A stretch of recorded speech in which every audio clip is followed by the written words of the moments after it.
Bonjour la beauté. En 1993, les scientifiques ont découvert une nouvelle technologie appelée CRISPR qui permettait de traiter des maladies incurables grâce à l'édition génétique. Cependant, en 2016, le gouvernement des États-Unis a interdit l'utilisation du CRISPR en raison de son potentiel usage abusif. En qualifiant la technologie CRISPR d'arme de destruction massive, celle-ci a été interdite. Aujourd'hui, la station spatiale Athena 1 est complètement détruite et tout l'équipage est mort, sauf Carrie, qui appelle à l'aide depuis la salle de contrôle. Cependant, le supérieur de Carrie refuse d'ouvrir la porte de la capsule de secours, à moins qu'elle ne récupère d'abord les échantillons de mutagènes. Effrayée mais désespérée de survivre, Carrie traverse les débris et parvient à rassembler les 3 échantillons.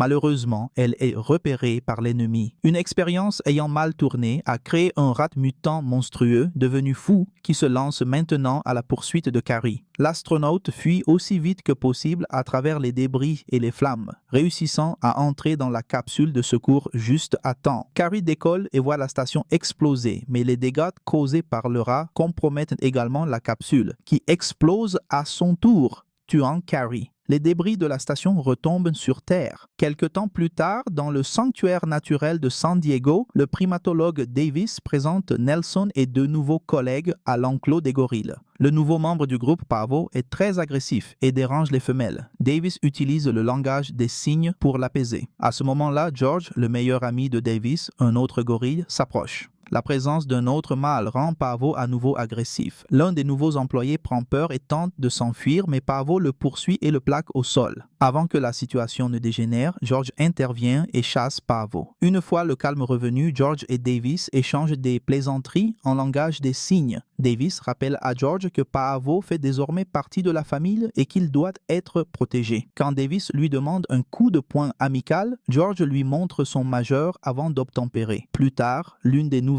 employées tente d'inviter Davis à sortir, mais il refuse. Nelson se moque de lui, affirmant qu'il préfère les animaux aux humains. Durant la nuit, les 3 capsules de mutagènes récupérées par Carrie atteignent la Terre. L'une d'elles tombe dans le sanctuaire et asperge George de son contenu. La deuxième atterrit dans la forêt et est trouvée par un loup, tandis que la 3e chute dans un fleuve et est ingérée par un crocodile. Le lendemain matin, Davis arrive au sanctuaire et Nelson lui raconte que George agit de manière étrange et agressive. George a envahi l'enclos des ours bruns et en a tué un. En examinant George, Davis découvre que le gorille est blessé par l'ours. George semble triste, reconnaît son erreur et s'excuse, mais le plus grand choc vient du fait que George a énormément grandi en taille. L'équipe de Davis enquête et trouve la capsule. Davis décide de la conserver pour la recherche. Plus tard, en analysant le sang de George, Davis découvre une forte concentration d'hormones de croissance qui aurait dû le tuer instantanément. Nelson suggère de sacrifier George, mais Davis refuse tant qu'ils n'en savent pas plus. Pendant ce temps, Brett et Claire, frères et sœurs et dirigeants d'Energine, discutent de leur entreprise, responsable de la recherche sur le mutagène. Brett est furieux de la situation. L'argent perdu par Brett à cause de l'explosion de la station le rend furieux, mais Claire est satisfaite des résultats. Le rat mutant confirme que l'expérience du projet Rampage a fonctionné. De plus, elle est optimiste grâce à un rapport de la Société de météorologie qui révèle l'emplacement de l'un des conteneurs conçus pour résister à la rentrée atmosphérique. Claire engage Burke et son équipe militaire privée pour le récupérer. Arrivé dans la forêt, ils trouvent le conteneur endommagé et vide avec tous les loups morts.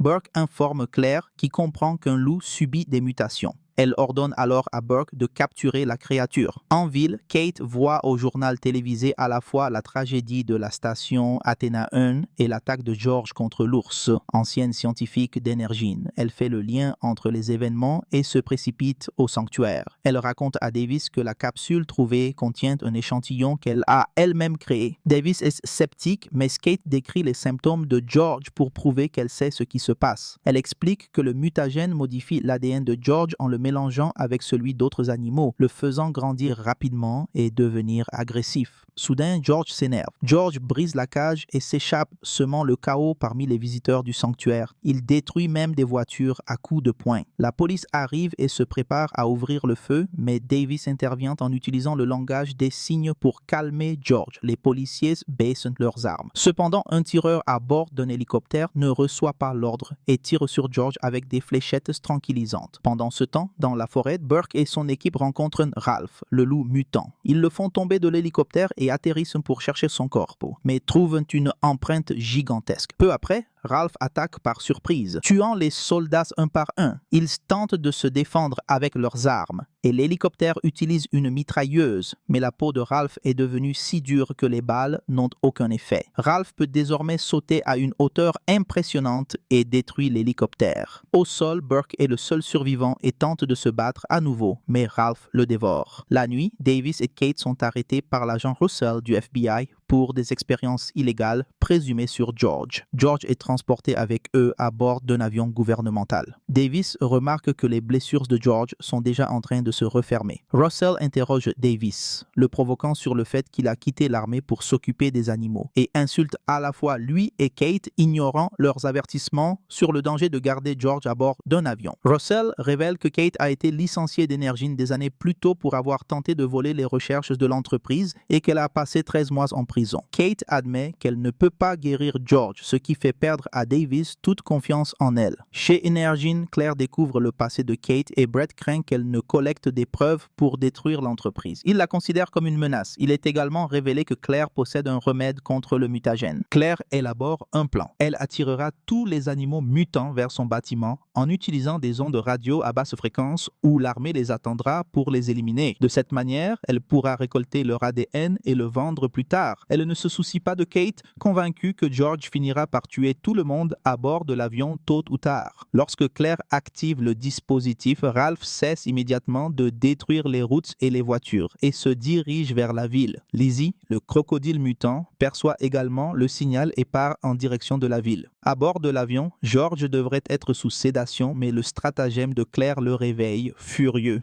Il détruit la cage et commence à tout ravager, projetant les gens comme s'ils ne pesaient rien. Les soldats lui tirent dessus sans succès et Russell, tentant de l'affronter, est rapidement mis hors de combat. Davis essaie de parler à George, mais un autre soldat ouvre le feu, le rendant encore plus agressif. Une balle touche une caisse d'explosifs, provoquant une explosion qui endommage une turbine et fait chuter l'avion. Davis équipe lui-même Kate et Russell de parachutes et ils sautent juste à temps. Après l'atterrissage, ils inspectent le site du crash, mais ne trouvent pas le corps de George. Une trace dans l'herbe indique qu'il a survécu et qu'il se dirige vers la ville. Chez Energine, Claire s'énerve en apprenant que Kate a survécu et l'accuse d'être responsable du chaos causé par les créatures. Pendant ce temps, Davis tente d'abandonner Kate, fatigué de voir le pire de l'humanité, une réalité qu'il a déjà connue pendant la guerre. Il se rappelle comment il a sauvé George. C'était un bébé caché sous une voiture alors que sa mère était massacrée. Kate explique à Davis pourquoi elle a créé le CRISPR. Elle voulait guérir la maladie incurable de son frère. Lorsque l'entreprise a tenté de transformer le mutagène en arme, elle a voulu le détruire et a fini en prison pour cela. Pendant sa détention, son frère est mort. Russell commence à faire confiance au groupe reconnaissant qu'ils lui ont sauvé la vie. Il contacte ces hommes pour être récupérés. Le groupe est emmené dans une base de l'armée de l'air où le colonel Blake leur montre des images de George et Ralph courant vers la ville. Davis remarque qu'il est impossible qu'un gorille et un loup voyagent en ligne droite vers le même endroit. Kate en déduit qu'ils répondent à un appel, ce qui signifie que Claire les attend avec un antidote. Russell tente de défendre leur mission, mais Blake ne veut pas de civils impliqués et les renvoie. À l'extérieur, Davis tente de convaincre les soldats de les laisser partir. En vain, il les affronte et les neutralise rapidement. Le groupe tente de voler un hélicoptère, mais Russell les surprend et leur remet les clés ainsi qu'un téléphone pour rester en contact. Pendant ce temps, l'équipe de Blake tente d'arrêter les créatures, mais les armes, y compris de puissantes explosions, sont inutiles. Toute l'armée est anéantie,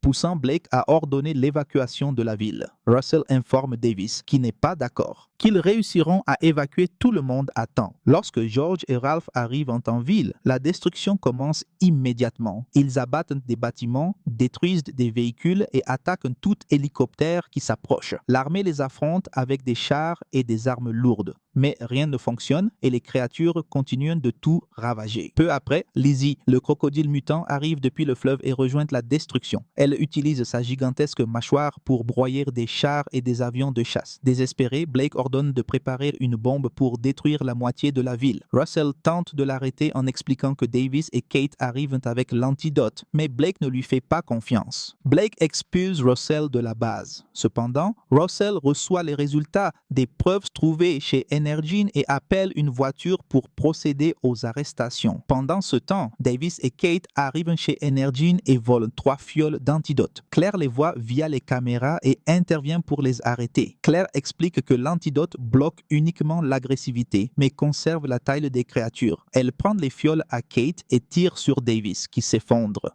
inconscient. Elle emmène ensuite Kate sur le toit pour fuir en hélicoptère. Mais George arrive et détruit la queue de l'appareil, manquant de tuer Kate. Davis reprend connaissance, expliquant que la balle n'a touché aucun organe vital et sauve Kate. George continue de détruire l'antenne qui émet le signal. Kate révèle qu'elle a caché une fiole et propose de l'utiliser pour sauver George. Lors de la confrontation, Kate glisse l'antidote dans le sac de Claire et la frappe. George s'approche, attrape Claire, la dévore et absorbe ainsi l'antidote. Brett tente de s'enfuir avec un ordinateur et un rat de laboratoire pour poursuivre ses affaires. Russell l'arrête à la sortie, prenant tout en échange de sa liberté. Mais à l'extérieur, Brett est écrasé par des débris tombés du bâtiment. Lizzie et Ralph continuent de détruire l'édifice, tandis que George se calme grâce à l'antidote. Davis et Kate prennent l'hélicoptère endommagé et s'échappent juste avant l'effondrement du bâtiment. L'hélicoptère s'écrase au sol, mais ils survivent. Davis remarque que de nombreux civils sont encore en danger et voit que George va mieux. Lizzie et Ralph commencent à s'affronter. Davis dit à Kate de retrouver Russell pendant qu'il se prépare à rejoindre le combat aux côtés de George. Les créatures échangent des coups violents, mais finalement, Lizzie tue Ralph en lui mordant le cou. Il ne reste plus que George et Lizzie, mais George semble en difficulté. Davis utilise une ceinture de grenades contre Lizzie, mais le crocodile est trop puissant et subit peu de dégâts. Lizzie frappe George, le projetant contre un immeuble et lui transperçant la poitrine avec une barre d'acier. Lizzie s'approche pour l'achever, mais Davis la distrait avec les armes de l'hélicoptère. Lizzie tombe dans le piège et poursuit Davis, manquant de le tuer. Au dernier moment, George saisit la barre d'acier, bondit dans les airs et transperce Lizzie aux yeux, mettant fin au combat. Kate retrouve Russell et lui parle de l'antidote. Russell prévient Blake qui décide d'annuler l'attaque aérienne. Blake accepte que George soit de leur côté. Malheureusement, George s'évanouit après le combat. Davis le croit mort et prend un moment pour pleurer son ami. Alors qu'il s'apprête à partir, il remarque que George bouge et comprend qu'il faisait semblant. George lui montre son majeur et échange un coup de poing amical avec lui. Désormais, la prochaine mission de Davis est de trouver un endroit sûr pour George. Ainsi se conclut Rampage hors de contrôle, un film de science-fiction et d'action sorti en 2018. Je t'attends dans la prochaine vidéo.